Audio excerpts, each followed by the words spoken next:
আসসালামু আলাইকুম রহমতুল্লাহি ওয়া নাহমাদুহু ওয়া নুসাল্লি আলা রাসূলিহিল কারীম আম্মা বা'দ বিসমিল্লাহির রহমানির রহিম আলহামদুলিল্লাহ।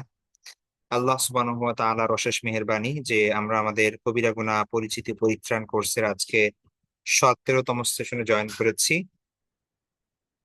আমরা আমাদের কোর্স ক্লাসের ধারাবাহিকতা অনুযায়ী আজকে গত ক্লাসে যে পর্যন্ত পড়েছিলাম তারপর থেকে আমরা ধারাবাহিকভাবে আলোচনা করব। আমাদের আজকের ক্লাসের পরে আর একটা ক্লাস হবে। ইনশাল্লাহ আগামী ক্লাসে আমাদের এই কোর্সটি সম্পন্ন হবে। তো আমরা গত ক্লাসে পড়েছিলাম 56 নাম্বার পর্যন্ত কবিরা গুনার যে ধারাবাহিকতা, সেই ধারাবাহিকতা অনুযায়ী আমরা 51 থেকে 56 গত ক্লাসে 6টা বিষয় পড়েছি। আজকে আমরা 7টা টপিক দেখব, 57 থেকে নিয়ে 63 পর্যন্ত, এবং এবং আরো 7টি টপিক আছে, সেগুলো ইনশাল্লাহ আগামী ক্লাসে আমরা শেষ করে দিব। তো টোটাল এই 70টি কবিরা গুনাহ নিয়ে আমরা আলোচনা করছি। তো আজকের বিষয়গুলো আপনার অনেক গুরুত্বপূর্ণ। এখানে যে বিষয়গুলো আছে প্রত্যেকটি বিষয় গুরুত্বপূর্ণ। যে ব্যক্তি আল্লাহকে বিশ্বাস করে, পরকালে বিশ্বাস করে এবং তার পরকালকে ভয় করে, জাহান্নামকে ভয় করে এবং জান্নাতের আশা রাখে, তার উচিত এই বিষয়গুলো জানা এবং জেনে সেগুলো থেকে বেঁচে থাকা। তো এগুলো এই সম্পর্কে বেঁচে থাকার জন্য সবার আগে যেই শর্তটা রয়েছে, কন্ডিশন হচ্ছে এই সম্পর্কে জানতে হবে আমাদের ভালোভাবে। তো আমরা যদি না জানি তাহলে সেখান থেকে আর বেঁচে থাকা সম্ভব না। আর নিজেদের অজান্তেই অনেক সময় আমরা অনেক বড় বড় গুনার মধ্যে লিপ্ত হয়ে পড়বো, যেটা আমাদের ইমানের ক্ষতি করবে, আমাদের আমলের ক্ষতি করবে। আমাদের অনেক গুনাহ এমন আছে যেগুলো অন্য আমলকে নষ্ট করে দেয়। সেটার কারণেও দেখা যাচ্ছে যে অনেক মানুষ কিয়ামতের দিন উপস্থিত হবে, অথচ সে মনে করবে যে সে অনেক কিছু অর্জন করেছে, কিন্তু সেখানে গিয়ে দেখবে তার আমল নামা শূন্য, বরং সেগুলো গুনায় ভরপুর হয়ে আছে। তো এর কারণ হচ্ছে সে জানতো না কোন কারণে তার আমল বরবাদ হয়ে যায়, কোন কারণে আল্লাহর কাছে গ্রহণযোগ্য হবে না, বা কোন কোন কাজ করা অনেক বড় আল্লাহর দৃষ্টিতে গুনাহ। তো এই জন্য এই বিষয়গুলো জানা আমাদের জন্য খুবই জরুরি। তো 57 নাম্বার থেকে আমরা শুরু করব। আমরা দেখি আজকের প্রথম যে টপিক 57 নাম্বার, সেটা হচ্ছে মূলত এটা একটা কন্টেক্সচুয়াল। আমরা দেখুন এখানে যে টপিক গুলো আছে, কিছু টপিক আছে এমন যেগুলো হচ্ছে আপনার আমাদের প্রাত্যহিক সবারই প্রতিদিন লাইফের সাথে সম্পৃক্ত, কিছু আছে আচার ব্যবহারের সাথে সম্পৃক্ত, কিছু আছে লেনদেনের সাথে সম্পৃক্ত, কিছু আছে আপনার একান্ত ব্যক্তিগত বিষয়। তো এই সব মানে 70টি গুণা যেগুলো এখানে উল্লেখ করা হয়েছে, এগুলো বিভিন্ন বিষয়ের সাথে সম্পৃক্ত। বিভিন্ন পার্সপেক্টিভ থেকে আমরা সেগুলো দেখতে পারি। কিছু বিষয় আছে শুধু বিশ্বাসের সাথে সম্পৃক্ত, কিছু বিষয় আছে আমলের সাথে সম্পৃক্ত। তো আবার কিছু বিষয় আছে যেগুলো হচ্ছে একটা মানে আমাদের সময়, আমাদের সময় অত বেশি আমাদের সাথে কি না, রিলেটেড না। আবার ব্যাখ্যা করে সেটা রিলেটেড করাও যেতে পারে। তো এর মধ্যে প্রথম যে টপিকটা আজকের 57 নাম্বার, সেটা হচ্ছে মনিবের কাছ থেকে গোলামের পলায়ন। ঠিক আছে, এটা হচ্ছে মূল বিষয় ছিল। অর্থাৎ আমরা জানি যে এক সময় আপনার স্লেভারি ছিল, দাস প্রথা ছিল, এবং সেখানে আহ আপনার এটা শুধু ইসলাম ইন্ট্রোডিউস করেছে ব্যাপারটা এরকম না, এটা অনেক পূর্বে থেকেই ইতিহাসে আমরা দেখি যে এই প্রথাটা চলে আসছে।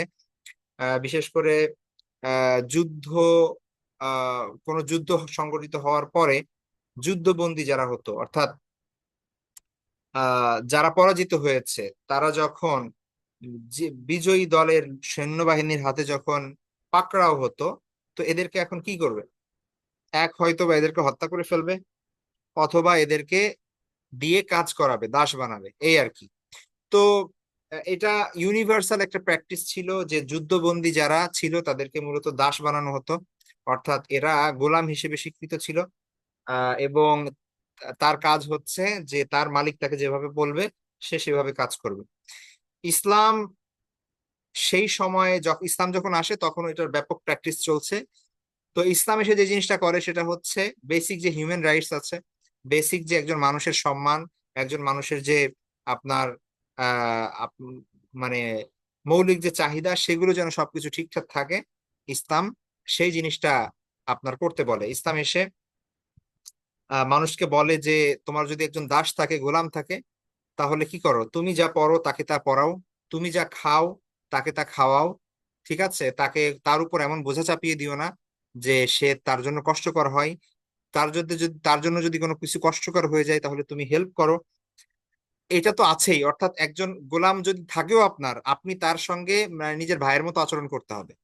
আপনি তাকে তাকে প্রহার করতে পারবেন না, আপনি তার উপর জুলুম করতে পারবেন না, আপনি তার সাথে অন্যায় আচরণ করতে পারবেন না, ধমকাইতে পারবেন না।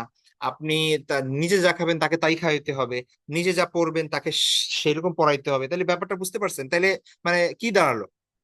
তার মানে হচ্ছে আপনি মানে একজন এটা আর গোলাম থাকলো না বা একজন দাস থাকলো না, সে একদম আপনার মানে বন্ধুর মতো হয়ে গেল। ঠিক আছে, এটা এটা ইসলাম এই রুলস দিয়ে দিয়েছে। তারপরেও কি বলা হয়েছে? ইসলামে বলছে যে তুমি রোজা ভেঙে ফেলছো, কাফফারা হিসেবে কি করো?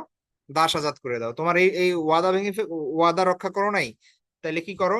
তুমি কাফফারা হিসেবে দাস মুক্ত করে দাও। তুমি তোমার কসম করছো, কসমের বিনিময়ে কি করো? কসম করছো, এটা মানতে পারো নাই, তাহলে এটা কসম ভঙ্গের কারণে কি করো? তুমি গোলাম আজাদ করে দাও। তাহলে ইসলাম বারবার বারবার গোলাম আজাদ করার প্রতি কি করা হয়েছে, মানে প্রচুর পরিমাণ ইসলাম এমফেসাইজ করছে এই জায়গাটা। এবং এটা অনেক বড় রিওয়ার্ডের একটা বিষয়, আপনি যদি একটা গোলাম আজাদ করেন এটা অনেক অনেক সওয়াবের বিষয়। তো এরকম মানে ইসলাম সিস্টেমটা এমন করেছে যে আস্তে আস্তে আস্তে আস্তে গোলামগুলো আজাদ হয়ে যাবে, কেউ আর পরাধীন থাকবে না। যারা থাকবে তারাও কষ্টের জীবন যাপন করবে না, বরং মানে আপনার মানবিক জীবন যাপন করবে। এটা বাধ্য করছে ইসলাম। তো এই সব বিবেচনায় আমরা যদি দেখি, অনেকে এখন আধুনিক সময় এসে আমরা দেখি যে ইসলাম বিষয়ে যারা বিদ্বেষ ছড়ায়, তারা নানান ধরনের কথা বলে যে ইসলাম দাস প্রথাকে চালু রেখেছে। দাস প্রথা নিয়ে ইসলামের এরকম আইন আছে, এরকম রুলস আছে, এরকম ফিক আছে, হ্যাঁ এরকম মাসালা আছে, ইত্যাদি ইত্যাদি। তার মানে ইসলাম দাস প্রথাকে সাপোর্ট করে। এটা কেমন রিলিজন হইলো, এটা কেমন মানবিক ধর্ম হইলো যে দাস প্রথাকে সাপোর্ট করতেছে, ইত্যাদি ইত্যাদি। তো এই হচ্ছে বিষয়। কিন্তু আমরা যদি হিস্ট্রি দেখি, আমরা যদি কোরআন এবং হাদিস দেখি, তাহলে দেখবো যে ব্যাপারটা ভিন্ন।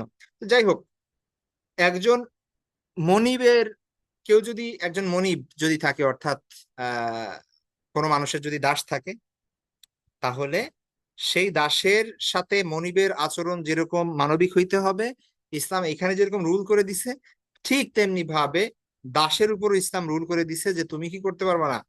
তুমি অবৈধ কাজ করতে পারবা না, তার মালিক মনিবের অনুমতি ছাড়া পলায়ন করতে পারবা না, কোথাও যাইতে পারবা না, বা তুমি তার বাধ্য অনুযায়ী থাকবা।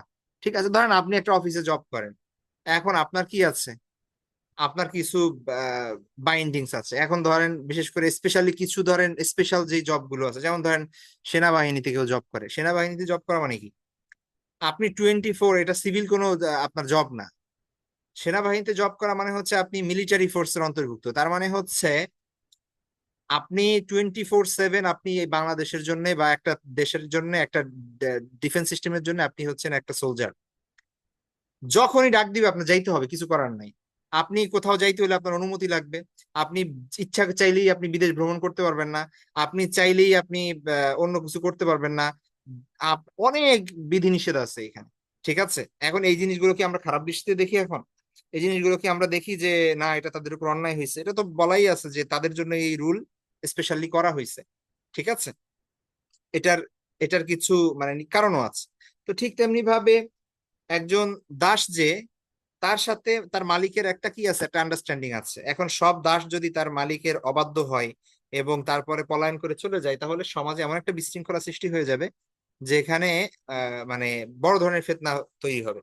তো এই কারণে আল্লাহ সুবহানাহু ওয়া তাআলা এই বিধান দিয়ে দিয়েছেন যে আহ গোলাম পলায়ন করতে পারবে না, এটা বড় ধরনের কবিরা গুনাহ। ঠিক আছে, তার মনিব যদি তাকে অত্যাচার করে, কোনো জুলুম করে, তাহলে সে কাজীর কাছে যাবে, সে বিচার করবে, আদালতে যাবে, বিচার চাইবে, বিচার বিচার করা হবে যথাযথভাবে, এবং তার যে অধিকার সেটা যথাযথভাবে আদায় করে দেওয়া হবে। কিন্তু সে কি করতে পারবে না? পলায়ন করতে পারবে না। তো এই যে পুরো বিষয়টা, এই বিষয়টা হচ্ছে একটা সময় প্র্যাকটিস যখন ছিল, দাস প্রথা ছিল, সেই সময়ের আলোচনা। এখন আধুনিক সময় আমাদের আসলে দাস প্রথা কেউ নাই, কোনো বাংলাদেশ পৃথিবীতে এখন কোনো দাস নাই, এখন কোনো মনিবা নাই। ঠিক আছে, এখন যেটা আছে সেটা হচ্ছে আধুনিক স্লেভারি, মডার্ন স্লেভারি আছে ইন্ডাস্ট্রিয়ালাইজেশনের কারণে। তারপরে হচ্ছে আপনার এই যে শিল্প বিপ্লব পরবর্তী যেই গার্মেন্টস বলেন, ফ্যাক্টরি বলেন, তারপরে হচ্ছে যত ধরনের এই যে আপনার এখন কর্পোরেট জব বলেন, কোম্পানি বলেন, এগুলা সব এখন হয়ে গেছে হচ্ছে এখানে এই সব জায়গায় জব করা মানে হচ্ছে এক একটা স্লেভ, স্লেভারি। এগুলাই এখন আধুনিক স্লেভারি। ঠিক আছে, সকালে যাও, সন্ধ্যায় আসো, সারাদিন তাদের জন্য খাটো, এরকম জীবন আগে মানুষের ছিল না। আগে মানুষ ছিল স্বাধীন। ঠিক আছে, ব্যবসা করতো বা নিজে খেটে খাইতো, কাজ করতো, যে কাজ করলে খাইতো, না করলে খাইতো না, একটা স্বাধীন জীবন ছিল।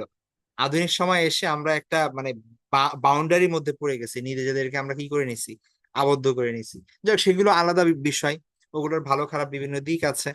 তো সেগুলো আমাদের আজকে টপিক না। আমাদের টপিক হচ্ছে প্রথম যে বিষয়টা, সেটা হচ্ছে মনিবের কাছ থেকে কোনো দাস যদি পলায়ন করে তাহলে সেটা সেটা কবিরা গুনাহ হিসেবে গণ্য হবে। এটা অনেক বড় একটা গুনার কাজ। এবং হাদিসের মধ্যে এমনও আছে যে কেউ যদি পলায়ন করে কোনো দাস, হ্যাঁ, ইদা আবাকাল আব্দুল্লাহ ইউকবাল্লাহু সালাত, তাহলে তার নামাজও কবুল হবে না। সহিহ মুসলিমের হাদিস। ঠিক আছে। এখন এই হাদিসটা মানে এই যে দাসের ব্যাপারে যে কথাবার্তা, এখন আমাদের সমাজে এগুলো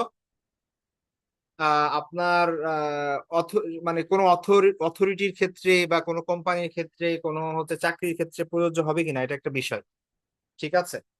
যে এখন আপনি যদি কোনো অফিসে চাকরি করেন, তাহলে তাদের কথাবার্তা শোনা, তাদেরকে না বলে অন্য কোথাও চলে যাওয়া, এই সব ক্ষেত্রেও কি আপনার এই মাসালাগুলো প্রযোজ্য হবে কি হবে না? অনেক স্কলারের মতে প্রযোজ্য হবে। আপনি যখন কোনো চাকরিতে চুক্তিবদ্ধ, তার মানে তাদের সাথে আপনার একটা চুক্তি হয়েছে, আপনি যদি ওয়াদা হয়েছে এবং আপনার আহ মানে আপনি যদি তাদেরকে বলা আছে যে 1 মাস আগে 2 মাস আগে তাকে আপনি জানাবেন, কিন্তু আপনি না বলে যদি সেখান থেকে চলে যান, তাহলে কি হচ্ছে? তারা ক্ষতিগ্রস্ত হচ্ছে। তাহলে এটা হচ্ছে আপনি কথার খেলাফ করলেন। তো এটাও তখন ওই ক্যাটাগরির মধ্যে চলে যাবে। অনেকে এরকম মন্তব্য করেছে। তো যাই হোক, মূল কথা হচ্ছে যে যে কোনো ক্ষেত্রে দায়িত্বশীল যারা, কর্তৃপক্ষ যারা, তাদের প্রতি আনুগত্য প্রদর্শন এবং আহ আপনার কর্মস্থলে, পরিবারে, রাষ্ট্রীয়ভাবে বৈধ কর্তৃপক্ষ যারা আছে, তাদেরকে অবজ্ঞা করা বা অবাধ্যতা হওয়া তাদের, এটা ইসলামে অনেক বড় বিশৃঙ্খলা হিসেবে দেখা হয়। এবং আহ এই জিনিসগুলো গুনার আওতায় পড়ে। ঠিক আছে। আপনি যদি আপনার দায়িত্ব অস্বীকার করেন, আপনার উপর যে দায়িত্ব আরোপ করা হয়েছে বা আপনি চুক্তির মাধ্যমে যে দায়িত্ব নিজের উপর নিয়েছেন, সেটা যদি আপনি কি করেন, বাতিল করতে চান, বা সেটা যদি আপনি কোনো ইসলামী শাসকের বিরুদ্ধে যদি আপনি বিদ্রোহ করেন, অথবা হচ্ছে আপনি দায়িত্ব নিছেন কোনো একটা, তারপরে সেই দায়িত্ব থেকে যথাযথভাবে পালন না করে সেখান থেকে ভেগে যান, তাহলে সেই জিনিসগুলো কি হবে, এইগুলোর মধ্যে পড়তে পারে। অর্থাৎ বৈধ কর্তৃপক্ষকে অস্বীকার করা, এটাও আপনার মনিবের কাছ থেকে গোলামের পলায়নের মতো হতে পারে এবং সেই পর্যায়ের মধ্যে পড়তে পারে। তো এটা হচ্ছে প্রথম বিষয় ছিল আমাদের। দ্বিতীয় টপিক হচ্ছে আপনার আল্লাহ ছাড়া অন্য কোনো কিছুর নামে পশু জবাই করা, পশু পাখি জবাই করা। আমরা জানি যে পশু হালাল হওয়ার জন্য শর্ত হচ্ছে আপনার কি করা, আল্লাহর নাম নেওয়া। ঠিক আছে। আল্লাহর নাম নিয়ে তারপরে জবাই করা। এখন এখানে কয়েকটা সূরত হইতে পারে। যেমন ধরেন, একজন গরু জবাই করছে, আল্লাহর নাম নিয়ে করছে। আর একজন গরু জবাই করছে, আল্লাহর নাম নিতে ভুলে গেছে। আর একজন গরু জবাই করছে, আল্লাহর নাম নেয় নাই, ইচ্ছা করে নেয় নাই, স্মরণ থাকা অবস্থায় নেয় নাই। আর একজন জবাই করছে আল্লাহ ব্যতীত অন্য কারো নামে, কোনো বাবার নামে বা হচ্ছে কোনো মূর্তির নামে, ঠিক আছে, কোনো ব্যক্তির নামে নাম নিয়ে তারপরে হচ্ছে কি করছে, তার নামে উৎসর্গ করছে গরুটা। তাহলে কয়টা সূরত হলো? চারটার কথা বললাম। একটা হচ্ছে আল্লাহর নামে জবাই করা, 2 নাম্বার হচ্ছে আল্লাহ কারো নামে জবাই না করা, তবে সেটা ভুলে মানে ভুলে ভুলে আল্লাহর নাম নিতে মনে নাই, এমনি জবাই করে ফেলছেন, তারপরে মনে হচ্ছে আমি তো আল্লাহর নাম নেই নাই। তারপরে হইতে পারে যে ইচ্ছাকৃত ভাবেই ইচ্ছা করে আল্লাহর নাম নেন নাই, আবার অন্য কারো নামও নেন নাই, জাস্ট এমনি আপনি জবাই করে ফেললেন। তারপরে হচ্ছে আপনার 4 নাম্বার বললাম যে অন্য কারো নামে জবাই করা। তো এগুলা প্রত্যেকটি আলাদা আলাদা ক্যাটাগরিতে পড়ে। প্রথমত আপনার যদি আপনি আল্লাহর নামে জবাই করেন, তাহলে তো এটা আপনার জন্য খাওয়া বৈধ এবং পশুটা হালাল হয়ে গেল। ঠিক আছে। এবং আপনি আল্লাহর নামে জবাই করছেন মানে এটা একটা ইবাদত আপনি সম্পন্ন করছেন। আল্লাহর নামে পশু জবাই করা এটাও একটা ইবাদত। ঠিক আছে। এবং এটার জন্য সওয়াব হবে আপনি, এবং পশুটা হালাল, এ ব্যাপারে কোনো সন্দেহ নাই সর্বসম্মতিক্রমে। 2 নাম্বার হচ্ছে ভুলে গেছেন আল্লাহর নাম নিতে। আপনি একজন মুসলমান এবং আপনি জবাই করছেন কিন্তু আল্লাহর নাম নিতে ভুলে গেছেন, আপনার স্মরণ থাকলে নিতেন। তাহলে সেই ক্ষেত্রেও হাদিসের মধ্যে আছে যে কেউ যদি ভুলে যায়, তাহলে সেটাও কি হবে আপনার, যেহেতু প্রত্যেক মুসলমানের অন্তরে আল্লাহর নাম আছে, সে স্মরণ থাকলে আল্লাহর নাম নিত, কিন্তু ভুলে গেছে যেহেতু, সেটা ওজর হিসেবে গণ্য হবে। সেই ক্ষেত্রেও এই পশু খাওয়া জায়েজ হবে, এটা হালাল হবে। ঠিক আছে, কারণ ভুল এটা আপনার মাফ করে দেওয়া হয়েছে, এটা হাদিসের মধ্যে এসেছে। যেমন রোজার মধ্যে, রোজা থাকা অবস্থায় কেউ যদি খেয়ে ফেলে ভুলে, তাহলে কি হয়ে যাবে? তার রোজা হয়ে যাবে, এটা এটা ভাঙবে না, ওইটা পেট ভরে খেলেও ভাঙবে না, কয়েকবার খেলেও ভাঙবে না, যদি সে মনে না থাকে, স্মরণ না থাকে। তাহলে স্মরণ না থাকার কারণে যদি সে পশু জবাই করে ফেলে, কুরবানি করে ফেলে, তাহলে সেটা কি হয়ে যাবে? আপনার বৈধ হয়ে যাবে, হালাল হবে পশুটা। আচ্ছা, 3 নাম্বার হচ্ছে, কেউ যদি ইচ্ছা করে আল্লাহর নাম না নেয়, তাহলে এই পশুটা হালাল হবে না। ঠিক আছে, কেন হালাল হবে না? কারণ পশু জবাই করার জন্য যে শর্ত ছিল, পশুটা হালাল হওয়ার জন্য যে শর্ত ছিল যে আল্লাহর নামে জবাই করা, সে ইচ্ছা করে সেটা পরিত্যাগ করছে। তো এই পশুটা কি হবে না, আর খাওয়া হালাল হবে না। ঠিক আছে, পশুটা খাওয়া হালাল হবে না। কিন্তু এর এর মানে এই না যে এটা তার জন্য মানে শিরিক হয়ে গেছে বা গুনাহ হয়ে গেছে। কারণ হচ্ছে এটা সে এমনি পশুটা মেরে ফেললো আর কি, ব্যাপারটা এরকম। ঠিক আছে, অন্যায় ভাবে একটা পশু মেরে ফেললো, অহেতুক একটা পশু মেরে ফেললো। সে যদি ওই মাংস খায় তাহলে গুনাহ হবে, কারণ ওই মাংস খাওয়া তার জন্য জায়েজ নাই, সে হারাম মাংস খেলো। ঠিক আছে, এইটা হচ্ছে বিষয়। কিন্তু এটা আপনার 4 নম্বর ক্যাটাগরি যেটা আমরা আলোচনা করবো, ওইটার মতো পড়বে না। 4 নম্বর ক্যাটাগরি হচ্ছে যে আল্লাহ ব্যতীত অন্য কারো নামে জবাই করা। যদি অন্য কারো নামে উৎসর্গ করে বা জবাই করে, তাহলে সেটা শিরিক হয়ে যাবে। কারণ পশু জবাই করা একটা ইবাদত, এখানে আল্লাহর নাম নিতে হবে। তো কেউ যদি আল্লাহর নাম না নেয়, তাহলে অন্য কারো নাম নেয়, তাহলে সেটা আল্লাহর সাথে শরিক করা হলো, এটা শিরিক হয়ে যাবে। ঠিক আছে, তো আল্লাহ ছাড়া অন্য কারো নামে পশু জবাই করা, এটা কবিরা গুনাহ এবং শিরিক।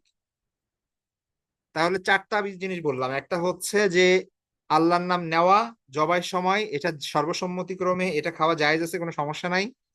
2 নাম্বার হচ্ছে ভুলে গেছেন, স্মরণ নেই আল্লাহর নাম নিতে, জবাই করার পরে স্মরণ আসছে, এটাও কিছু কিছু ইমাম ইখতিলাফ করছেন যে এটা খাওয়া জায়েজ হবে না, কিন্তু অধিকাংশ ইমামের মতে এটা জায়েজ। অধিকাংশ ফকিহ এটাকে জায়েজ বলছে, হাদিসের মধ্যেও এসেছে, যেহেতু ভুলে যাওয়াটাকে এটাকে ওযর হিসেবে গণ্য করা হয়েছে। আর প্রত্যেক মুসলমানের অন্তরে বিসমিল্লাহ আছে, সুতরাং এটা কি হয়ে যাবে, জায়েজ হয়ে যাবে, তার জন্য খাওয়া পশুটাও হালাল হবে। 3 নাম্বার হচ্ছে এমনি পশুকে গলায় জবাই দিয়ে দিল, আল্লাহর নামও নিল না এবং ইচ্ছা করে নিল না, তাহলে এই পশু খাওয়া তার জন্য জায়েজ হবে না, হালাল হবে না। ঠিক আছে, কারণ হালাল হওয়ার জন্য শর্ত হচ্ছে আল্লাহর নাম নেওয়া। তবে এটা শিরিকের মধ্যে করবে না, কারণ সে অন্য কারো নামে তো আর জবাই করে নাই। আর 4 নাম্বার হচ্ছে যে আল্লাহ ব্যতীত অন্য কারো বা অন্য কোনো বস্তুর জন্য যদি জবাই করা হয় কারো নামে, তাহলে সেটা শিরিক হয়ে যাবে। ঠিক আছে, তো এই হচ্ছে 4টা বিষয়। এখন হাদিসের মধ্যে আছে ওয়ামা উহিল্লা লিগাইরিল্লাহ, যেসব পশু আল্লাহ ছাড়া অন্য কারো নামে উৎসর্গ করা হয়েছে তা হারাম, এখানে বলা হয়েছে সূরা বাকারার মধ্যে যে সকল জিনিস হারাম সেগুলোর মধ্যে। আর একটা হচ্ছে সহিহ মুসলিমের মধ্যে আছে লান আল্লাহু মান যাবাহা লিগাইরিল্লাহ, আল্লাহ অভিশাপ দিয়েছেন সেই ব্যক্তিকে যে আল্লাহ ছাড়া অন্যের নামে পশু জবাই করে। ঠিক আছে, তো আচ্ছা, সাধারণত আমাদের তো আপনার আমাদের মুসলমান যারাই আমরা জবাই করি, তারা তো আল্লাহর নামেই করি। অনেক সময় দেখা যাচ্ছে যে ভুল হইতে পারে, মানে স্মরণ নাই, জবাই করে ফেলছি। তো সেই ক্ষেত্রেও এটা সমস্যা নাই, যেহেতু এটা ভুলবশত হয়েছে বা হচ্ছে স্মরণ না থাকার কারণে হয়েছে, ওইটাও জায়েজ হয়ে যাবে, কোনো সমস্যা নেই। ঠিক আছে, আচ্ছা, তারপরের যে টপিক আমাদের, সেটা হচ্ছে যে ব্যক্তি পিতা নয়, যে ব্যক্তি আপনাকে জন্ম দেননি এমন ব্যক্তিকে জেনে শুনে পিতা বলে পরিচয় দেওয়া।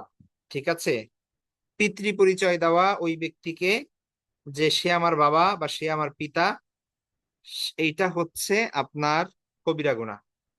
ঠিক আছে, আহ আপনার আমাদের সমাজে এরকম হইতে পারে যে অনেক সময় আপনার কি বলে, অ্যাডপ্ট করে সন্তান, তাই না, দত্তক নেয়, তারপরে অথবা হচ্ছে এরকম পাতানো অনেক ফ্যামিলি থাকে।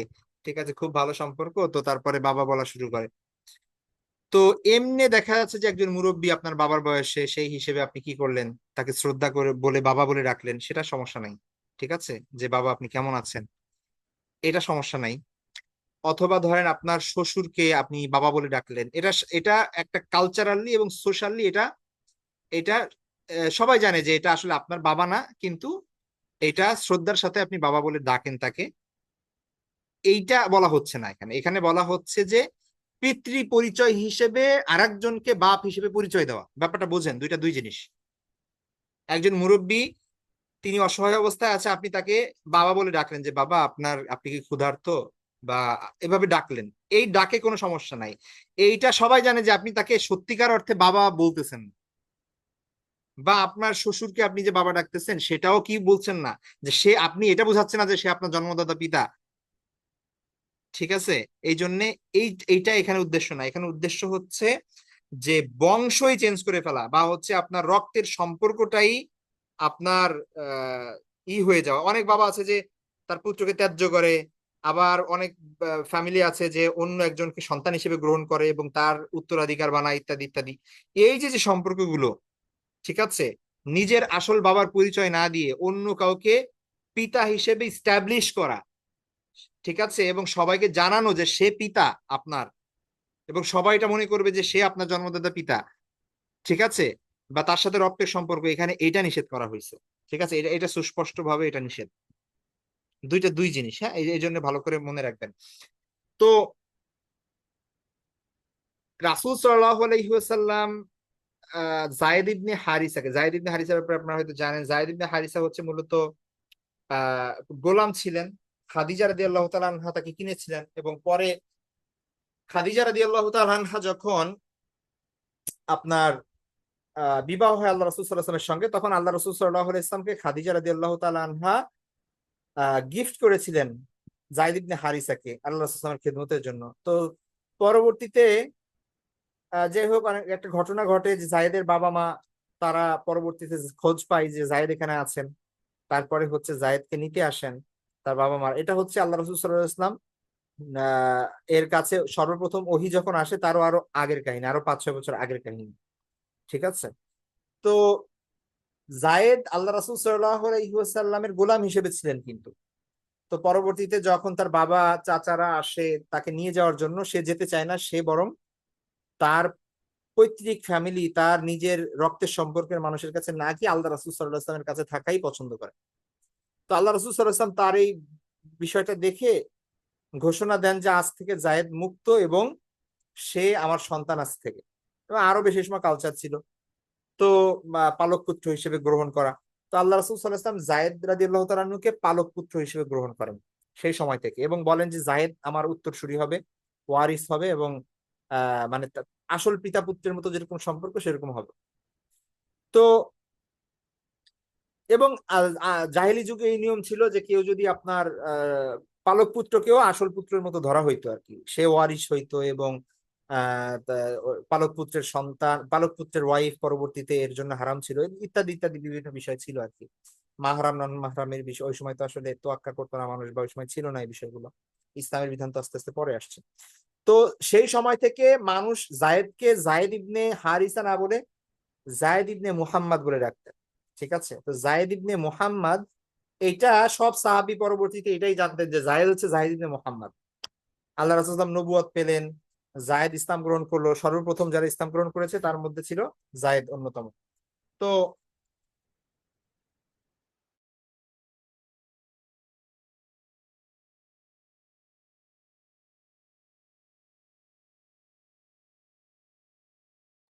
তারপরে আমরা দেখবো যে 13 বছর চলে যায় মক্কায়, তারপরে মদিনায় আরো কয়েক বছর চলে যায়।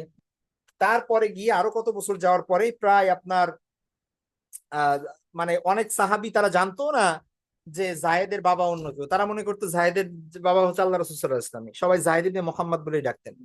তো যাই হোক, পরবর্তীতে একটা ইনসিডেন্ট হয়, আমরা জানি যে জায়েদ রাদিয়াল্লাহু তাআলা আনহুর সঙ্গে বিবাহ হয় জয়নাব বিনতে জাহাশ রাদিয়াল্লাহু তাআলা আনহার, এবং পরবর্তীতে যিনি আবার ছিলেন আল্লাহ রাসূল সাল্লাল্লাহু আলাইহি ওয়াসাল্লামের ফুফাতো বোন, পরবর্তীতে তার সঙ্গে আবার ডিভোর্স হয়ে যায় জায়েদ রাদিয়াল্লাহু তাআলা আনহুর। এবং তারপরে আল্লাহ রাসূল সাল্লাল্লাহু আলাইহি ওয়াসাল্লামের সঙ্গে আল্লাহ সুবহানাহু ওয়া তাআলা নিজে আহ জয়নাব বিনতে জাহাশ রাদিয়াল্লাহু তাআলা আনহার বিবাহ দেন। এবং এইটা নিয়ে ইহুদিরা এবং কাফিররা নানান ভাবে, মুনাফিকরা নানান ভাবে কথা রটনা করতে থাকে যে নিজের সন্তানের ওয়াইফকে বিয়ে করছে, ঠিক আছে, ইত্যাদি ইত্যাদি। তো আল্লাহ সুবহানাহু ওয়া তাআলা তখন স্পষ্ট করে দেন যে কোনোভাবেই না, মানে যে পিতা, মানে জন্মদাতা পিতা আর পালক পিতা আসলে প্রকৃত পিতা না, এবং সে পিতা হিসেবে গণ্য না, এটা রক্তের কোনো সম্পর্ক নাই তাদের মধ্যে, ঠিক আছে। এবং সেই সময় থেকে আল্লাহ স্পষ্ট করে বলে দেন যে তাকে যেন কি করা হয়, প্রত্যেককেই যেন তার আসল যে বাবা, সেই বাবার নামে যেন ডাকা হয়, ঠিক আছে। তো অন্যথায় সমাজে নানান ধরনের ফিতনা সৃষ্টি হবে, যেরকম ওইখানে হয়েছে, এবং মানুষ এটা নিয়ে অনেক ধরনের আহ কথা কথা বলছে আর কি।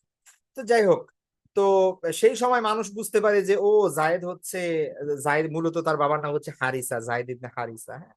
তো যাক, এটা জাস্ট একটা ঘটনা বললাম।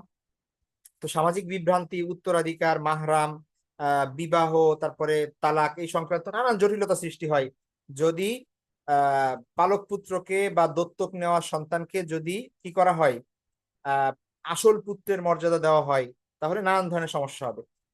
ধরেন আপনি একজন পুত্রকে কি করলেন, আপনার সন্তান নাই, আপনি দত্তক নিতে পারবেন না? আপনি নিতে পারবেন, একজন এতিম মানুষকে আপনি কি করতে পারেন, বড় করতে পারেন, আপনার ঘরে লালন পালন করতে পারেন। কিন্তু তার মানে তো এই না যে সে আপনার মাহরাম হয়ে গেল। আপনি তাকে মায়ের কি যত্ন দিয়ে বড় করলেন, ঠিক আছে, কিন্তু তার সঙ্গে তো আপনার পর্দা করতে হবে। ব্যাপারটা বুঝেন এই বিষয়গুলো যদি। তারপরে হচ্ছে কি, আপনার আপনার একটা মেয়ে আছে ধরেন, আর একজন ছেলেকে আপনি দত্তক নিছেন, এরা কিন্তু আসল ভাই বোন না, তাই না? এদের মধ্যে কোনো কিন্তু ব্লাড রিলেশন নাই, এবং এরা একজন একজনের কাছ থেকে পর্দা করতে হবে। তো আপনি এই জিনিসগুলো কিন্তু মেনটেন করতে হবে। আপনি একজনকে লালন পালন করতেই পারেন, কিন্তু এর মানে এই না যে কি করতে হবে, মানে আপনার সত্যিকারের পুত্রের মতো হয়ে যাবে সে, বা সত্যিকারের কন্যার মতো হয়ে যাবে, এটা কিন্তু হবে না। তো এই বিষয়গুলো মাথায় রাখতে হবে। এই ধরনের জটিলতার জন্য এগুলো নিষেধ করা হয়েছে।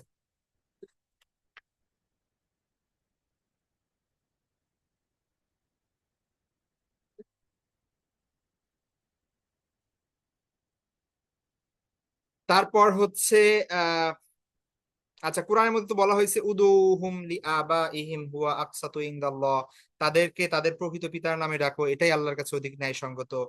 তারপরে হচ্ছে মানিদ্দা ইলা গায়রি আবিহি ওয়া হুয়া ইয়ালামু ফাহুয়া কুফরুন, কেউ যদি জেনে শুনে তার প্রকৃত পিতাকে ছেড়ে অন্যের নামে পরিচয় দেয় তাহলে তা কুফুরির শামিল। কুফুরি মানে হচ্ছে অকৃতজ্ঞতা, ঠিক আছে। কারণ হচ্ছে তার বাবা যে তাকে জন্ম দিচ্ছে, সে তার পরিচয় না দিয়ে অন্য বেটাকে বলতেছে যে ও হচ্ছে আমার বাবা, ঠিক আছে। তাহলে কি হয়, এটা কি হচ্ছে, এটা তো তাইলে সে কুফুরি করলো এক ধরনের, তার নিজের জন্মকে সে প্রত্যাখ্যান করলো, যে রক্তের সম্পর্ককে প্রত্যাখ্যান করলো, সে অকৃতজ্ঞ হলো, হ্যাঁ। তো এটাকে এটাকে কুফুর হিসেবে বলা হয়েছে। তো আবারও বলছি যে স্বাভাবিকভাবে স্বাভাবিকভাবে আমরা, মানে কালচারালি আমাদের এখানে যেটা প্রতিষ্ঠিত, যে ধরেন আহ আমার ওয়াইফের বাবাকে বাবা বলা, বা হচ্ছে আমার হাজবেন্ডের বাবাকে বাবা বলা, বা নিজের জামাইকে বাবা বলা, ঠিক আছে, এইটা সমস্যা না, ঠিক আছে। এটা এখানে উদ্দেশ্য না, এটা সবাই জানে যে সে আসলে আপনার বাবা না। এখানে যেটা বোঝানো হচ্ছে যে কাউকে যদি আপনি, যে আপনার বাবা না, তাকে যদি পিতা হিসেবে পরিচয় করান, ঠিক আছে, সবাইকে যদি আপনি বলেন যে এই হচ্ছে আমার বাবা, আমি হচ্ছে অমুকের ছেলে, তাহলে হচ্ছে প্রবলেম আর কি, হ্যাঁ। এটা নিষেধ করা হয়েছে এখানে। তো আরবিতে তো আসলে আপনারা জানেন যে ইবনে বা বিন শব্দ ইউজ হয়, যে মোহাম্মদ ইবনে আব্দুল্লাহ, বা জাইদ ইবনে হারিসা, তাই না, হামজা ইবনে আব্দুল মুত্তালিব, আব্দুল্লাহ ইবনে আব্বাস। তো এই ইবনের পরে মানে আপনার বাবার নাম উল্লেখ করবেন, এইখানে অন্য কারো নাম উল্লেখ করা যাবে না, ঠিক আছে। তো আপনার নাম আব্দুল্লাহ, আপনার বাবার নাম আব্দুর রহমান, বলতে হবে আব্দুল্লাহ ইবনে আব্দুর রহমান। এখানে আপনি যদি অন্য কিছু ইউজ করেন তাইলে বোঝা যাবে আপনি তার সন্তান, তাইলে এইটা নিষেধ করা হয়েছে এখানে। আর ডাকার সময় কি করতে হবে, এইটা তার আপনার বাবার নাম উল্লেখ করতে হবে যদি এখানে দিতে হয়, ঠিক আছে। এই হচ্ছে বিষয়। আচ্ছা, তারপরে আমাদের পরবর্তী টপিক হচ্ছে ঝগড়া ও বাদানুবাদ করা, ঠিক আছে, ঝগড়া ও বাদানুবাদ করা। আচ্ছা, এখন ঝগড়া বিবাদ করা এটা তো হচ্ছে আপনার খারাপ জিনিস, আমরা সবাই বুঝি, হ্যাঁ। এখন কথা হচ্ছে যে সবসময় আমরা সবাই দাবি করি ঝগড়া তো আর আমি লাগাই না, ঝগড়া আমার সাথে করে মানুষ, তাই তারপরে হচ্ছে আমি ঝগড়া করি, ঠিক আছে, এটা সবার দাবি। তো কথা হচ্ছে যে আসলে কেউ আপনার উপর মানে মানে পায়ে পাড়া দিয়ে যদি ঝগড়া করতেও আসে, আপনি চুপ থাকবেন, ঠিক আছে, আপনি চুপ থাকবেন, আপনার ঝগড়া করা যাবে না। আপনি যদি আল্লাহকে বিশ্বাস করেন, আপনি যদি পরকালে বিশ্বাস করেন, তাহলে কি করা যাবে না? ঝগড়ায় ইনভলভই হওয়া যাবে না। আগে থেকে ঝগড়া বাঁধানো তো পরের কথা, কেউ ঝগড়া বাঁধাতে আসলেও আপনি সেটা সাড়া দিবেন না। সে একা যদি কতক্ষণ বকে টকে চলে যাক, ঠিক আছে, যদি সত্যিকারের কোনো লেনদেন থেকে থাকে, সমস্যা থেকে থাকে, সেটা শান্ত হয়ে যে গেলে তারপরে সর্ট আউট করবেন আস্তে আস্তে, কিন্তু ঝগড়ার মধ্যে যাওয়া যাবে না। যখনই দেখবেন যে মানে উত্তেজিত হয়ে গেছে, তখন ওই জায়গায় চুপ চুপ করে থাকবেন, অথবা আহ আপনি চলে যাবেন ওখান থেকে। প্রত্যেকটা উত্তেজনা চলে গেলে তখন আসলে বিষয়টা কি সেটা নিয়ে আলাপ করবেন, সেটা সব ক্ষেত্রে। এটা হাজবেন্ড ওয়াইফ, ফ্যামিলি ম্যাটার, তারপরে হচ্ছে অফিসের অফিসের বিষয়, ব্যবসার বিষয়, প্রত্যেকটা ক্ষেত্রে যখনই উত্তেজিত হয়ে গেছে একজন, সেই সময় চুপ, আর কোনো কথা নাই। যা খুশি তাই বলুক, চুপ। তারপরে যখন ঠান্ডা হবে তখন আপনি আলাপ করবেন যে আসলে ঘটনা কি, কি সমস্যা কি, ঠিক আছে। কিন্তু একজন যদি উত্তেজিত হয়ে যায়, সেই সময় আরেকজনের উচিত একদম চুপ থাকা, ঠিক আছে। আপনি যদি সেই সময় কোনো কথা বলেন, তাহলে এটা কি হবে, ঝগড়া যখন শুরু হয় তখন আর লজিক কাজ করে না, ঠিক আছে। যখন মানুষ উত্তেজিত হয়ে যায় তখন আর তার ব্রেন কাজ করে না, তখন সে মানে নিজেও জানে না সে কি বলছে। তো এই জন্য কেউ যদি ঝগড়া করে, কেউ যদি মানে কোনো কথা বলে, তাহলে তাকে বলতে দিন, সে যা খুশি তাই বলুক। আপনি মনে করবেন যে তার মাথা ঠিক নাই, ঠিক আছে, অথবা সে এখন কি বলতেছে সে নিজেও জানে না। তারপরে যখন ঠান্ডা হবে তখন হচ্ছে আপনি সুন্দরভাবে সমস্যা কি সেটা আলাপ করতে পারেন। এইভাবে, এটাই নিয়ম, ঠিক আছে। আপনার সাথে একজন ঝগড়া করতে আসছে দেখে আপনার রাইট নাই যে আপনি সেটাকে কন্টিনিউ করবেন এবং ঝগড়া করবেন, ঠিক আছে। তো এইটাই হচ্ছে মূলত নিয়ম। এবং হাদিসের মধ্যে এটা যদি রিওয়ার্ডও আসছে, হাদিসের মধ্যে আসছে যে কেউ যদি স- মানে হকের উপর আছে, সত্যের উপর আছে, এবং তার কোনো ভুল নাই, সে জানে আরেকজন জোর করে এসে ঝগড়া করতেছে, তারপরেও সে সঠিক থাকা অবস্থায়ও সে ঝগড়া ত্যাগ করছে, ঠিক আছে। আমরা অনেক সময় কি করি, ঝগড়া করি না, বলি যে আমার কি দোষ, এবং প্রমাণ করতে চাই ঝগড়া করে যে দেখো আমি আমি রাইট। আপনি সত্য, আপনি যে আরেকজন যে তর্ক করছে সে ভুল, এটা জানা সত্ত্বেও আপনি যদি বিতর্ক ত্যাগ করেন, ঝগড়া ত্যাগ করেন, আল্লাহ রাসূল সাল্লাল্লাহু আলাইহি ওয়াসাল্লাম বলছেন যে জান্নাতের তার জন্য একটা ঘরের জামিনদার আল্লাহ নিজে, আল্লাহ রাসূল সাল্লাম নিজে, আল্লাহ রাসূল নিজে বুঝে আপনাকে জান্নাতে একটা ঘর দিয়ে দিবে, ঠিক আছে। তো আপনি যদি জাস্ট চুপ করে থাকেন, ব্যাস, আর কিছু করতে হবে না। চুপ করে থাকাটা অনেক কঠিন, কিন্তু এটার জন্যই মূলত রিওয়ার্ড দেওয়া আছে। আল্লাহ রাসূল সাল্লাল্লাহু আলাইহি ওয়াসাল্লাম একটা ঘরের জামিনদার, জিম্মাদার, যে ঘর দিয়ে দিবেন আপনাকে, ঠিক আছে। আর একটা হাদিস তো আছে, আপনারা জানেন হয়তোবা, যে আহ যে আল্লাহর কাছে সব থেকে নিকৃষ্ট মানুষ হচ্ছে আলাদ্দুল খিসাম বা খসিম, মানে হচ্ছে যে হচ্ছে ঝগড়াটে।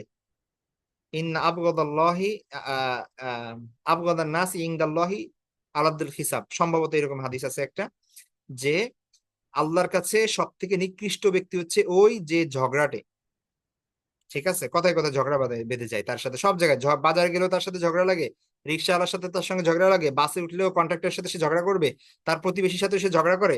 মানে সে বলতেছে দুনিয়ার সবাই খারাপ, সবাই তার সাথে ঝগড়া করে। তো তার মানে বোঝা যাচ্ছে কি, সে নিজেই ঝগড়াটে, ঠিক আছে। তো এই জন্য কি করতে হবে, এটা এই এই লোককে আল্লাহ আল্লাহ অনেক অপছন্দ করেন, ঠিক আছে, সব থেকে বেশি অপছন্দ করেন এই লোককে। তো এই জন্য ঝগড়া পরিত্যাগ করতে হবে যে কোনো ক্ষেত্রেই। আচ্ছা, পরের চ্যাপ্টার হচ্ছে প্রয়োজনের অতিরিক্ত পানি অন্যকে না দেওয়া। আপনার কাছে প্রয়োজনীয় পানি, দেখেন পানি, তারপরে হচ্ছে শুধু পানি না, সবকিছু এগুলো তো আল্লাহর সৃষ্টি, তাই না। পানি তো আসলে আপনি বানাইতে পারবেন না কোনোদিন, তাই না। এটা তো আর নিজে আহ, মানে কি করতে পারবেন না, ইনভেন্ট করতে পারবেন না, এটা নিজে আহ, উদ্ভাবন করতে পারবেন না।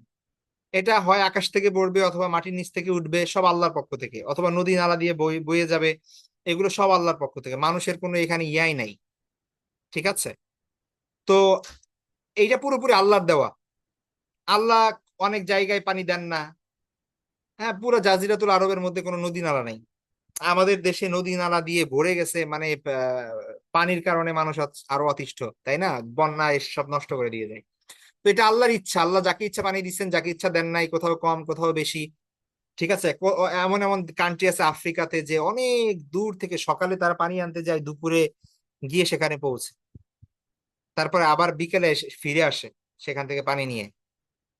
প্রতিদিন তাদের কাজ হচ্ছে এই 3 4 5 6 ঘন্টা তাদের শুধু পানি আনা আর নেওয়াতে যায়, কিন্তু প্রয়োজনীয় এটা তো তাদের তো প্রয়োজন মেটাতে হবে। আল্লাহ আমাদের যে কত মানে নিয়ামত দিয়েছেন এটা আমরা বুঝি না।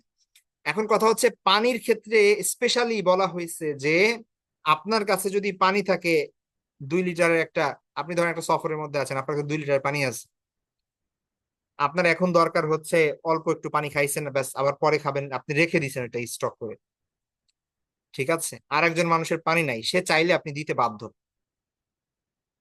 কোনো ব্যক্তি যদি তৃষ্ণার্ত অবস্থায় সংকটে পড়ে অথবা হচ্ছে কোনো প্রয়োজনে পানি চাই, আর আপনার কাছে প্রয়োজনের অতিরিক্ত পানি থাকে, আপনি এটা দিতে বাধ্য। যদি না দেন গুনাহ হবে, ঠিক আছে, যদি না দেন গুনাহ হবে। এটা এটা খুব স্পষ্টভাবে বলা আছে। সালাসুন লা ইউমনানা আল মাউ ওয়াল কালাউ ওয়ান নারু। 3টা জিনিস এরা নিষেধ করা হবে না, বঞ্চিত করা যাবে না। 3টা জিনিস কেউ যদি চাই তাহলে দিতে হবে। 1 নাম্বার হচ্ছে পানি, 2 নাম্বার হচ্ছে চারণ ভূমি, যেখানে ফাঁকা মাঠ, হ্যাঁ, ঘাস ঘাস আছে সেখানে, এখন কারো গরু এসে সেখানে খাচ্ছে, খাইতে দিতে হবে।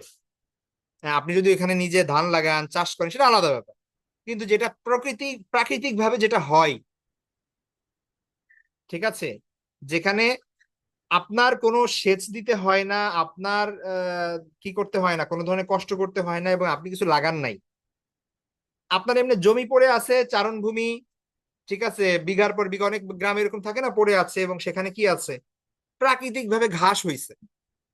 এখন এইটা কে কোনো মানুষ যদি সেখানে কি করতে চাই, গরু ছাগল নিয়ে সেটা খেতে চাই, বা কোনো পশু যদি এসে খায়, এইটা আপনি কি করতে পারবেন না, এটা বাধা দিতে পারবেন না, কারণ ওটা আপনি লাগানো না, ওটা আল্লাহর পক্ষ থেকে হয়েছে, ওটা পশু পাখির জন্য রিজিক, ঠিক আছে। আপনি নিজে যদি সেচ দিয়ে করেন, আপনার নিজের গবাদি পশু আছে সেটা খাওয়ানোর জন্য আপনি কি করছেন, নিজে সেচ দিয়েছেন, পানি দিয়েছেন, তারপরে হয়েছে, সেটা আলাদা ব্যাপার, ওটা আপনার রাইট আছে, ওটা আপনি কাউকে না দিলেন। কিন্তু যেটা চারণ ভূমি, যেটা নর্মালি প্রাকৃতিক ভাবে হয়, প্রাকৃতিক সেচের মাধ্যমে, বৃষ্টির পানিতে এবং ওপেন স্পেসে, সেইখানে কোনো পশু যদি খায় তাহলে এটা কি করা যাবে না, আপনি বাধা দিতে পারবেন না। 3 নাম্বার হচ্ছে নার, আগুন। আগুন তো দিলে কখনো কমে না। মানে হচ্ছে কি, আপনি ছোট্ট একটা কাঠি দিয়ে আগুন ধরালেন, ওইখান থেকে আরেকটা জিনিস দিয়ে আগুন ধরালেন, তারপর আগুন ধরালেন, আগুন ধরালেন, এটা কখনো শেষ তো হবে না। তো আগুন দিতে কৃপণতা করা, এটা হচ্ছে সব থেকে বড় কৃপণ, কারণ এটা এটা কখনো লস হয় না, এটা কখনো কি হয় না, এটা কখনো আপনার শেষ হয় না, ঠিক আছে। তো এই 3টা জিনিস হাদিসের মধ্যে আছে, এটা নিষেধ করা যাবে না। সালাসুন লা ইউমনানা, 3টা জিনিস নিষেধ করা হবে না, বঞ্চিত করা যাবে না। আল মাউ ওয়াল কালাউ ওয়ান নারু, পানি, চারণভূমি এবং আগুন। আর আরেকটা হাদিস আছে আবু দাউদে, সেটা হচ্ছে যে ব্যক্তি অতিরিক্ত পানি ধরে রাখে, স্টক করে রাখে, এবং অন্যকে বঞ্চিত করে, কিয়ামতের দিন আল্লাহ তাকে তার রহমত থেকে বঞ্চিত করবেন। আল্লাহ আমাদের হেফাজত করবেন, ঠিক আছে। তো তারপরের পরের টপিক হচ্ছে মাপে কম দেওয়া, মানে ওজনে কম দেওয়া। এটা ওজন মানে যে কোনো ধরনের ওজন এবং যে কোনো ধরনের মাপ, বিশেষ করে ব্যবসার ক্ষেত্রে, লেনদেনের ক্ষেত্রে, আদান প্রদানের ক্ষেত্রে যতটুকু দেওয়া উচিত সেখান থেকে কম দেওয়া, যেটা আমাদের মানে এ ধরনের ধোঁকাবাজি, প্রতারণা, এগুলো তো চলছে আমাদের সমাজে নানান ভাবে। পাল্লা দিয়ে মানুষ কিভাবে নতুন নতুন মানে ইনভেনশন হচ্ছে, নতুন নতুন আবিষ্কার করতেছে, কত ভাবে কম দেওয়া যায় মানুষকে, ঠিক আছে। তো এইটা অনেক বড় গুনাহ। এবং একটা জাতি তো অতীতে এইটার কারণে ধ্বংস হয়েছে, সোয়াইব আলাইহিস ইসলামের জাতি, হ্যাঁ, মাদাইনে, তারা এই তাদের বড় ধরনের সমস্যা ছিল। আপনারা সূরা মুতাফফিফিনের অর্থ পড়বেন, ঠিক আছে, 30 পারার সূরা মুতাফফিফিন আছে, সেই মুতাফফিফিনের অর্থ পড়বেন, সেখানে আছে, দেখবেন এই ব্যাপারে, যে যে যখন ওজন করে তারা কম দেয়, ঠিক আছে, এই লোকদের বৈশিষ্ট্য এবং এই লোকদের ভয়াবহতা, সেগুলো দেওয়া আছে। তো হাদিসের মধ্যে আছে ওয়াইলুল লিল মুতাফফিফিন, সরি, কোরআনের আয়াতের মধ্যে আছে ওয়াইলুল লিল মুতাফফিফিন, ধ্বংস তাদের জন্য যারা মাপে কম দেয়, ওজনে কম দেয়, ঠিক আছে। সূরা হুদের মধ্যে আল্লাহ বলছেন ফাআউফুল কাইলা ওয়াল মিজান ওয়ালা তাবখাসুন নাস আশিয়াআহুম, তোমরা মাপে এবং ওজনে কম পূর্ণ করে দাও, মানুষের হক নষ্ট করো না। এটা অনেক বড় কবিরা গুনাহ, এবং এটার তো মানে শুধুমাত্র কবিরা গুনাহ না, ওই বান্দার হকের সাথে সম্পৃক্ত কবিরা গুনাহ। সুতরাং আপনি যদি একটা দোকানে, ধরেন আপনি ব্যবসা করছেন, আপনি কে আপনার থেকে কোন মাল কবে নিচ্ছে, আপনি কার কাছে এখন গিয়ে মাফ চাবেন বলেন, মানে কতটা ডেঞ্জারাস বিষয়, বুঝতে পারছেন? আপনি যখন মানে কোনো দোকানদার আপনি, কিন্তু আপনার অভ্যাস হচ্ছে কাউকে মাপ, সুযোগ পেলেই কি করা, একটু মাপে কম দেওয়া। তাইলে আপনি জীবনে কত মানুষকে ঠকাইছেন, এদেরকে তো আপনি চিনেনও না। কে কবে কখন কোন জিনিস আপনার কাছ থেকে নিছে আপনার কাছে লেখাও নাই।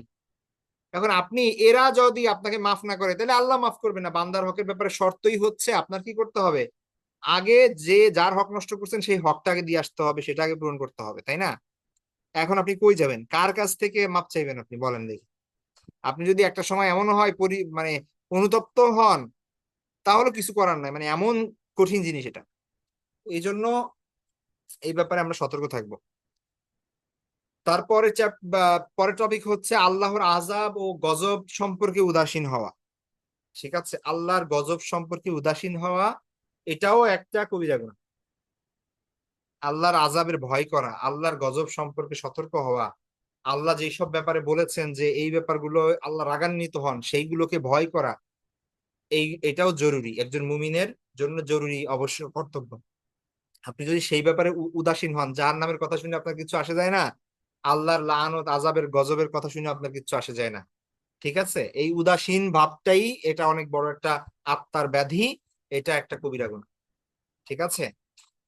তো এটা কাফেরদের স্বভাব ছিল, যে আল্লাহ শাস্তিকে ভয় করতো না। তারা হাসাহাসি করতো, তারা মনে করতো তারা নবীদেরকে চ্যালেঞ্জ করতো। ঠিক আছে। এবং তারা আপনার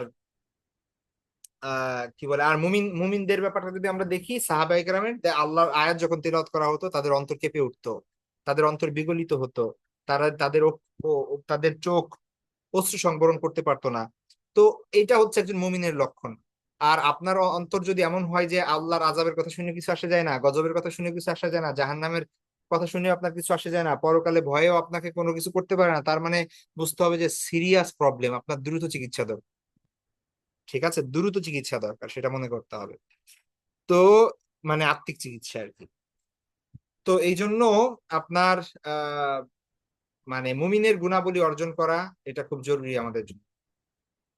তো এইগুলোই আমাদের আজকে টপিক ছিল। আমরা তাহলে আজকে যে বিষয়গুলো দেখলাম খুব সংক্ষেপে আলোচনা করলাম। আমরা আজকে দেখলাম হচ্ছে মনিবের কাছ থেকে গোলামের পলায়ন, তারপরে আল্লাহ ছাড়া অন্য কারো নামে পশু পাখি জবাই করা, পিতা নয় যে তাকে জেনে শুনে পিতা বলে পরিচয় দেওয়া, ঝগড়া করা, প্রয়োজনের অতিরিক্ত পানি অন্যকে না দেওয়া, মাপে এবং ওজনে কম দেওয়া, আল্লাহর আযাব ও গজব সম্পর্কে উদাসীন হওয়া। বাকি 64 থেকে 70 পর্যন্ত ইনশাল্লাহ আমরা আগামী ক্লাস শেষ করব। তো আমাদের কোর্সটা আগামী ক্লাসে শেষ হবে। তো সে পর্যন্ত ইনশাল্লাহ সবাই ভালো থাকবেন, দোয়া করবেন, নেক্সট ক্লাসে আবার দেখা হবে। আল্লাহ হাফেজ, আসসালামু আলাইকুম রহমতুল্লাহি ওয়া বারাকাতুহু।